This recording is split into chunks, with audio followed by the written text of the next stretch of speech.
आज मीना बहुत खुश थी क्योंकि आज उसकी शादी होने वाली थी। वह शादी होकर अपने ससुराल आई। नई बहू का स्वागत खूब धूमधाम से किया गया। मीना की सास बहुत खुश हुई। सर्दियों में शादी होने की वजह से मीना स्वेटर और गर्म कपड़े साथ ही लाई थी। उसकी सास इतना सब देखकर बहुत खुश हो रही थी। अरे वाह, हमें तो लक्ष्मी मिल गई है। हमारी बहू बहुत ही सुंदर है। यह सुनकर मीना बहुत ही खुश हुई। धीरे धीरे समय गुजरा। सर्दियां और ज़्यादा बढ़ गईं। मीना को घर का सारा काम अकेले करना पड़ता था क्योंकि मीना के घर में उसकी सास, ससुर और वो और उसका पति था।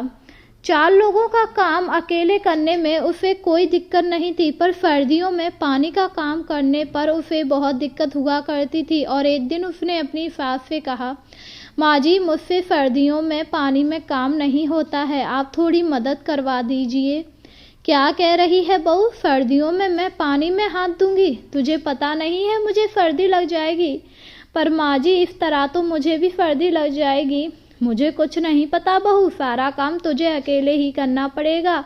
आखिर हम शादी करके क्यों लाए थे? इसीलिए तो लाए थे कि बहू घर का काम करेगी।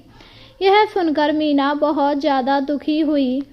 धीरे धीरे दिन गुजर रहे थे। एक दिन मीना ने अपना संदूक खोला तो उसे उसमें झाड़ू दिखाई दी। झाड़ू को देखकर वह बहुत ही हैरान हुई। अरे, मेरे संदूक में झाड़ू, पर ये किसने रख दी?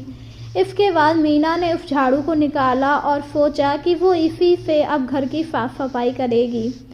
पर मीना को बहुत ज़्यादा सर्दी लग रही थी और उसने कहा, हे भगवान, काश मेरे पास कोई ऐसा जादू होता जिससे घर का काम अपने आप हो जाता। इतना कहते ही मीना ने देखा वह झाड़ू अपने आप सारा काम करने लगी। यह देखकर मीना काफ़ी हैरान हुई। पूरे घर की सफाई हो गई। यह देखकर मीना ने कहा, अरे, ये तो जादुई झाड़ू है। मुझे तो पता ही नहीं था कि मेरे पास जादुई झाड़ू है। और अब मीना बहुत ही खुश थी। इसके बाद उसे जो भी काम करना पड़ता वह सभी जादुई झाड़ू से कह दिया करती थी, जिससे उसका काम कुछ ही देर में हो जाता था।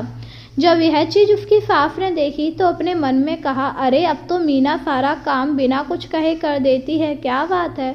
और एक दिन उसने अब मीना से कहा, क्यों मीना, मैं देख रही हूँ अब तुझे सर्दी नहीं लगती? ऐसी बात नहीं है माँ जी, मेरे पास जादुई झाड़ू है जिससे मैं सारा काम कुछ ही देर में कर देती हूँ। क्या जादुई झाड़ू? पर तेरे पास जादुई झाड़ू कहाँ से आई? मुझे नहीं पता, ये मेरे घर से आई है। जरूर ये झाड़ू मेरी स्वर्गवासी माँ की होगी। यह सुनकर उसकी सास भी काफ़ी ज़्यादा खुश हुई क्योंकि अब उन्हें जो भी काम करना होता वह जादुई झाड़ू से कह दिया करते थे, जिससे अब वह दोनों आराम से रह रहे थे और मीना को कोई भी दिक्कत नहीं थी। तो उम्मीद है आपको ये कहानी पसंद आई होगी। ऐसी कहानी सुनने के लिए मेरे चैनल पर बने रहिए। धन्यवाद।